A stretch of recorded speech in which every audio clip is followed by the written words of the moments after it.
Okay, so let me ask you then why you would consider that more serious work feminism and political, because perhaps you could make a counter argument that good men and good women aren't opposed in their fundamental orientation, and that the project to demonstrate that needs a nomenclature that's other than feminism.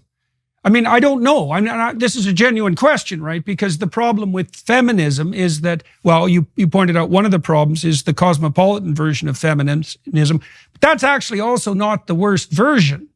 The worst version is a extraordinarily bitter and devouring, what would you say, antipathy to the patriarchy as such, conjoined with fundamental hatred of men. And now you touched on why that might be. You know, I mean, one of the things I've seen about the screechy blue-haired mob types is that, and this is actually an expression of sympathy, is that there are no shortage of women out there who've never had anything even approximating a positive relationship with any male, right? Their fathers were absent or alcoholic or criminal, and all of the boys that they ever spent any time with were, well, the R-types who are out for immediate gratification and who are basically good for nothing. And so I can understand why it's another one of these vicious circles that you described. But it isn't obvious to me that all of these social movements that you describe, like is Riley Gaines, you know, Riley Gaines is the swimmer who's fighting hard in the United States against the entry of like idiot men, Will Thomas, to use the dead name, which I think we should all start doing all the time, by the way, is trying to chase him. And he's clearly, well, he's not a, what would you say? He's not a faithful actor, let's put it that way, you know. And so, but is what Riley Gaines doing reasonably classified as feminism, or is, I mean, I don't know. And that's the question that I'd like to put It's a very interesting question. And I mean, I suppose... So, a few points to make on that front. Firstly, you know, having offered a perverse read of what feminist historians call the quote-unquote cult of domesticity in the 19th century as, in my view, very straightforwardly a feminist project, as in making the case for women's continued value within the home. I read that as feminist, even though actually at the time, I'm not sure they would have characterized themselves as such. And certainly those women who did call themselves feminists at the time wouldn't have characterized them as such. And yet I choose to read them that way. So, I suppose the first thing I'd say is that my understanding of what feminism constitutes is fairly expansive to begin with. You know, to me, it's really about speaking to and for those ways in which, as a sex, we have distinct interests. And if that's what you're doing, then then I think there's a reasonable case for employing the term. The second point I would make is why shouldn't we have the term? I made the same point to Spencer Klavan to Andrew Klavan when he asked me that as well. He said, well, why would you call yourself a feminist, Mary? It doesn't sound like that's really what you're doing. And I was like, well, why shouldn't we take our ball and go home? Why should they have the term? They're not doing anything which is in women's interests, as far as I'm concerned. You know, you're a feminist if you're sticking up for women's interests as a sex class. And if actually your project is about abolishing biological sex in law and culture, then whatever it is, I have no idea what it is that you think you're doing, but it doesn't read like feminism to me. So I'm taking my ball and I'm going home. And I guess the third point I would make, just on the question of patriarchy, having made a full-throated defense of the very great many worthy feminist activists out there who are sticking up for women as a sex class, I'm now going to say that having said all of that, in my view, patriarchy doesn't exist in the modern world. It's not real. It's not a thing. Once upon a time, I think you can make a fairly reasonable historical case that that men and women both lived under a kind of a patriarchy, where, you know, men owned the property, men were in charge, men had all the leadership roles, men had all the formal power, men had, etc. and so on. That's patriarchy, right? That's just not the world we live in. Today, patriarchy doesn't exist. And in as much as women will point to this, that, or the other and say, well, that's the patriarchy, that's still there. I have yet to come across one of those cases which doesn't cash out as immutable sex differences I don't like, which, fine. Humans can't change sex. We can't change our basic nature. And then there are some aspects of that I don't particularly like. Tough. You know, we still have to live with it. And pointing to some kind of invisible big bad that's out there and saying, well, this is all evidence of a grand conspiracy to oppress me. I think people are just looking at it wrong. that they're looking for an external explanation of something which is just fundamentally an aspect of the human condition. That it's a revolt against the tragic nature of the human condition. That is probably how I would interpret it. And I share your antipathy to it.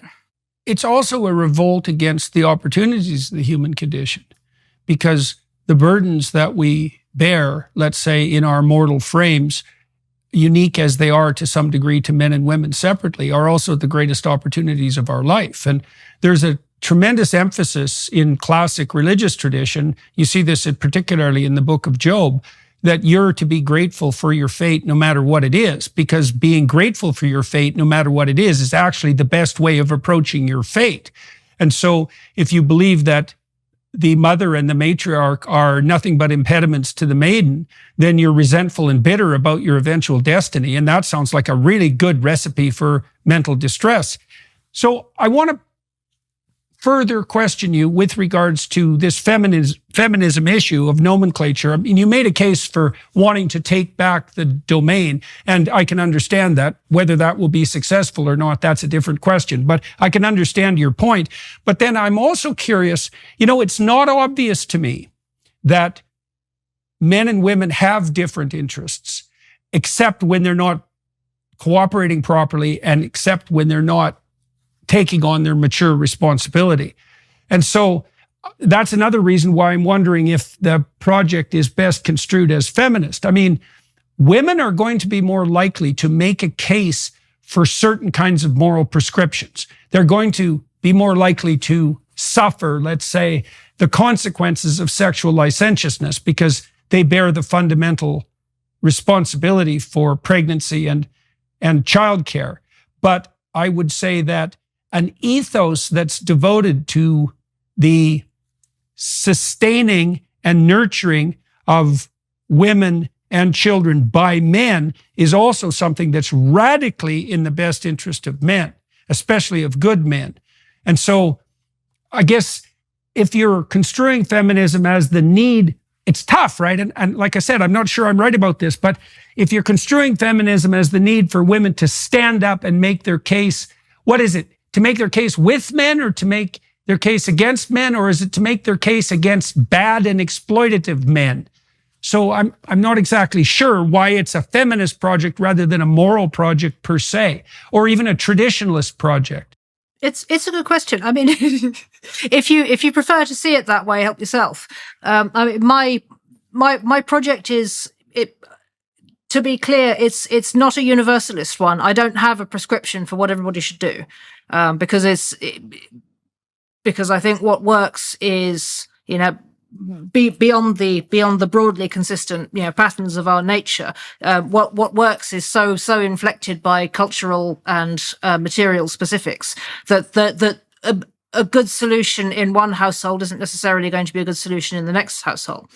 So I'm thus far a liberal that I'm very reluctant to offer universal prescriptions beyond saying that our embodied nature has not changed, and a look back at the last few hundred years of history will give us a fairly clear sense of those ways in which our embodied nature remains fairly consistent, and to make the case that actually, yes, I agree with you, we're liberated enough, all of us, men and women.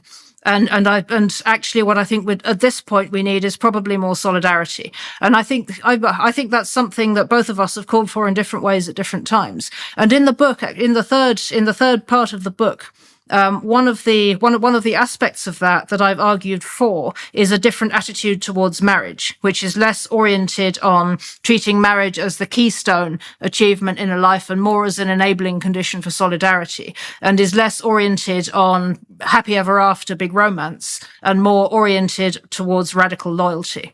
Now, I think that's a difficult case to make to somebody who's rich enough to be able to survive a divorce relatively unscathed, but it's a no-brainer if you're a young woman who would like to become a mother in a world which seems to be getting less stable, less certain, and perhaps also less wealthy.